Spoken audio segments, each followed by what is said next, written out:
क्या मैंने बोला AB प्लस सी जब AC प्लस B बना दिया, यानी जहां पहले B था वहां C आ गया, तो इसका मतलब C की रिएक्टिविटी B से ज्यादा है। यही बात आप लोग को रिएक्टिविटी टेबल में लगानी है, लेकिन रिएक्टिविटी टेबल को लगाने से पहले आपको रिएक्टिविटी टेबल याद होनी चाहिए। कॉपर सल्फेट के विलयन से कॉपर विस्थापन।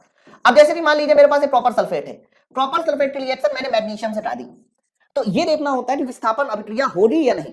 तो आप पहले ये देखो कि जो हमारे पास मैग्नीशियम है उसकी रिएक्टिविटी कॉपर की तुलना में क्या है। रिएक्टिविटी टेबल ये केमिस्ट्री का एक ऐसा टॉपिक है जिसमें ग्रुप डी के एग्जाम में भर भर के सवाल पूछे जा रहे हैं। आपको बता दें जब 27 नवंबर की पहली शिफ्ट हुई थी तो पहली शिफ्ट में भी रिएक्टिविटी टेबल आई थी और लगातार एक दूसरी शिफ्ट में रिएक्टिविटी टेबल के क्वेश्चन देखने को मिल रहे हैं। तो सबसे पहले तो आप ये समझ लो कि इस टेबल के क्वेश्चन को सॉल्व कैसे करना है, कितने तरह के सवाल पूछे जाते हैं। जो आप सामने सवाल देख रहे हैं इस तरह के सवाल भी पूछे जा सकते हैं, या फिर टॉन रिएक्टिविटी टेबल में बीच में होता है, या फिर टॉन किसको डिस्प्लेस कर सकता है, टॉन रिएक्शन हो सकती है। इस तरह के अलग अलग वेरिएटी टाइप के जो सवाल है वो हमारी इस टेबल से पूछे जाते हैं। तो चलो फिर वीडियो की शुरुआत करते हैं। अगले 10 मिनट में मैं आपको पूरा का पूरा खोल के दिखा दूंगा कि इस तरह के सवालों को कैसे अटेम्प्ट करना है। बड़े ध्यान से बातों को समझिएगा बच्चों। सबसे पहले तो आप ये समझो कि रिएक्टिविटी टेबल का जो मेन यूज पड़ता है वो विस्थापन अभिक्रिया में पड़ता है। अब विस्थापन अभिक्रिया में पड़ता है तो विस्थापन अभिक्रिया को समझना कैसे ये समझो। देखो भाई एक बात हमेशा ध्यान रखना, अगर मैं 3 केस होते हैं इसके, कितने केस होते हैं 3 केस। पहला केस ये होता है कि अगर मैं कह रहा हूं कि AB और CD, AB ने C के साथ रिएक्शन किया, AB ने किसके साथ रिएक्शन किया, C के साथ रिएक्शन किया। तो जैसे AB ने C के साथ रिएक्शन किया तो यहां पर हमारा बन गया है AC और आगे जो है B अलग हो गया। मैंने यहां पर एक डिस्प्लेसमेंट रिएक्शन बना के आप लोगों को दिखाइए कि जैसे कि आप ये देखो ये डिस्प्लेसमेंट रिएक्शन है केस नंबर 1 में कि AB ने C के साथ रिएक्शन किया और बन गया AC, B अलग हो गया। तो आप क्या कहेंगे किसने किसको अलग किया। तो मेरे भाई आप जरा गौर से देखिए, जहां पर पहले B था अब वहां पर क्या आ चुका है, अब वहां पर देखो C आ चुका है। बहुत ध्यान देना, जहां पहले B था वहां क्या आ चुका है C। इसका मतलब ये जो C है इस C ने B का स्थान ले लिया। ये क्या हो रहा है, तो जब C ने B का स्थान ले लिया है तो आप ऐसा कहोगे कि यहां पर कि C की जो रिएक्टिविटी है, यही लाइन आप लोगों को बोलनी भी है कि जो C की रिएक्टिविटी है वो रिएक्टिविटी B से ज्यादा है। ये लाइन जब तक आप बोलोगे नहीं तब तक आप इस तरह के सवालों को सॉल्व नहीं करोगे। क्या मैंने बोला AB प्लस C जब AC प्लस B बना दिया, यानी जहां पहले B था वहां C आ गया, तो इसका मतलब C की रिएक्टिविटी B से ज्यादा है। अच्छा ये हमारा पहला केस हो गया। इसी तरीके से आप दूसरा केस समझो। पहले वाले केस में सबको समझ में आ जाएगा, दूसरे वाले केस में और समझो। जैसे मैंने कहा AB प्लस C लिखा है या AB प्लस X लिखा है, ओके, और कंपाउंड जो हमारे पास बना है वो बन गया BX प्लस A। क्या बन गया, BX प्लस A बन गया।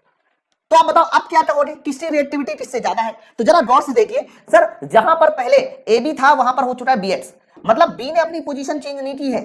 पोजीशन किसने चेंज की है, A ने। मतलब जहां पर A था पहले वहां पर क्या आ चुका है सर, वहां पर देखो X आ चुका है। सुनता रहा ना, जहां पर पहले A था वहां कहां आ चुका है, X आ चुका है। तो देखिए जरा गौर से, X ने A को विस्थापित किया है, इस बार B को विस्थापित नहीं किया, B अपनी जगह पर है। X ने A को विस्थापित किया, तो इस बार बोलेंगे कि X की रिएक्टिविटी, X की प्रतिक्रियाशीलता रिएक्टिविटी किससे ज्यादा है, क्योंकि A को विस्थापित किया है तो आप बोलोगे A से ज्यादा है, A से ज्यादा है। बोलो, तो इस बात को आप पहले अच्छे से समझ लीजिए कि किसकी रिएक्टिविटी किससे ज्यादा आप लोगों को बतानी है। बोलो भाई, बात सबको क्लियर हो रही ना। अब यही बात आप लोग को रिएक्टिविटी टेबल में लगानी है, लेकिन रिएक्टिविटी टेबल को लगाने से पहले आपको रिएक्टिविटी टेबल याद होनी चाहिए। मेरे भाई रिएक्टिविटी टेबल को याद मैं करवा देता हूं फटाफट, ध्यान से सुनो। रिएक्टिविटी टेबल को 3 पोर्शन में याद करते हैं, हाईली रिएक्टिव एलिमेंट, बीच वाले reactive element, medium reactive element और एकदम लो रिएक्टिव एलिमेंट। तो हाईली, बीच और लो। अब इसको कैसे याद करना है वो भी मैं आपको सिखाता हूं बच्चों। हाईली रिएक्टिव एलिमेंट में सबसे पहले हमारे पास आता है पोटेशियम। बच्चों पोटेशियम जिसकी परमाणु संख्या 19 है, 19 से आपको ऊपर आना है, यानी इसके बाद आना है सोडियम, फिर नीचे जाना है कैल्शियम, फिर ऊपर आना है मैग्नीशियम, इसके बाद एल्यूमिनियम। ठीक है, मैग्नीशियम, एल्यूमिनियम। तो ये 5 ऐसे एलिमेंट होते हैं जो हमारे हाईली रिएक्टिव एलिमेंट में काउंट होते हैं।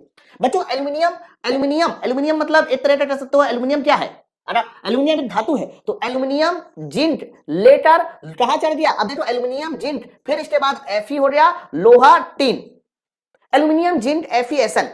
ओके, FeSN के बाद यहां पर आएगा बच्चों पीबी के बाद आएगा हाइड्रोजन।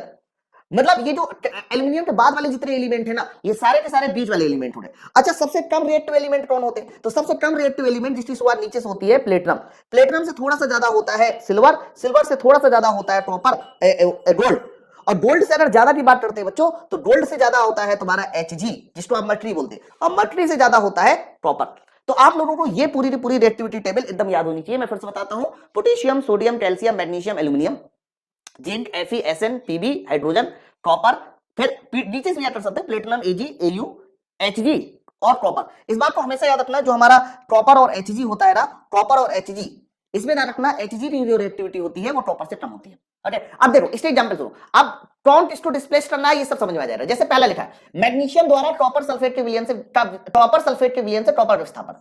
अब जैसे कि मान लीजिए मेरे पास एक कॉपर सल्फेट है, कॉपर सल्फेट की रिएक्शन मैंने मैग्नीशियम से हटा दी, तो ये देखना होता है कि विस्थापन अभिक्रिया हो रही या नहीं। तो आप पहले ये देखो कि जो हमारे पास मैग्नीशियम है उसकी रिएक्टिविटी कॉपर की तुलना में क्या है। तो आप देखो मैग्नीशियम हमारा कहां है, तो कहना मैग्नीशियम हमारा ऊपर है और कॉपर हमारा कहां है, नीचे है। तो मैग्नीशियम की जो रिएक्टिविटी है वो देखिए ज्यादा है। ये पूरी रिएक्टिविटी में ऊपर वाले एलिमेंट की रिएक्टिविटी ज्यादा होती है और नीचे वाले रिएक्टिविटी कम होती है। तो मैग्नीशियम की रिएक्टिविटी कॉपर से ज्यादा है। तो जब मैग्नीशियम की रिएक्टिविटी ही ज्यादा है तो मैग्नीशियम कॉपर को विस्थापित कर देगा, अर्थात मैग्नीशियम सल्फेट प्लस कॉपर बन जाएगा। अगला देखिए आयरन द्वारा कॉपर सल्फेट। अब कॉपर सल्फेट फिर से हमने लिया है, लेकिन कॉपर सल्फेट की रिएक्शन इस बार किसके साथ कर रहा है, आयरन के साथ कर रहा है। तो जब कॉपर सल्फेट की रिएक्शन हम लोग Fe के साथ कराएंगे, फिर देखिए किसकी रिएक्टिविटी ज्यादा, कॉपर ये है और हमारा Fe है, ये देखो। तो Fe की रिएक्टिविटी ज्यादा है, तो जब Fe की ज्यादा है तो हो जाएगा हमारा FeSO4 प्लस कॉपर। भाई Fe की ज्यादा है तो Fe कहीं ना कहीं उसको डिस्प्लेस कर देना। जिंक सल्फेट की क्रिया कॉपर से कराना है ना, तो देखो जिंक सल्फेट की क्रिया कॉपर से कराना। अब इधर पहले हमें जिंक सल्फेट लेना है फिर कॉपर लेना है,